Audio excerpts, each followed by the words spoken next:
माजी मंत्री आणि भाजपचे ज्येष्ठ नेते एकनाथ खडसे यांना एटीएसनं दुसरा मोठा दिलासा दिलाय। गजानन पाटील लाच प्रकरणापाठोपाठ दाऊदची फोनवरील संभाषण प्रकरणीही एटीएसनं खडसेंना क्लीन चिट दिली आहे। मुंबई हायकोर्टाला दिलेल्या माहितीमध्ये एकनाथ खडसे आणि दाऊद इब्राहिम यांच्यात कुठलंही फोन संभाषण झालं नसल्याचं एटीएसनं स्पष्ट केलंय। हॅकर मनीष भंगाळे यांनी मुंबई उच्च न्यायालयात खडसेंविरोधात याचिका दाखल केली होती।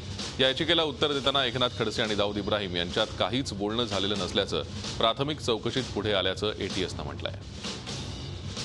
उच्च न्यायालयामध्ये हा खटला सुरू असताना एटीएसने या संदर्भामधल्या केलेल्या चौकशीचा अहवाल हायकोर्टामध्ये सादर केला आणि न्यायालयाने या संदर्भामध्ये तो अहवाल वाचल्यानंतर हा खटला खारिज करून टाकला आणि यामध्ये कुठल्याही प्रकारचं संभाषण दाऊदशी झालेलं नाही आणि चौकशीमध्ये असं कुठलंही आढळून आलेलं नाही।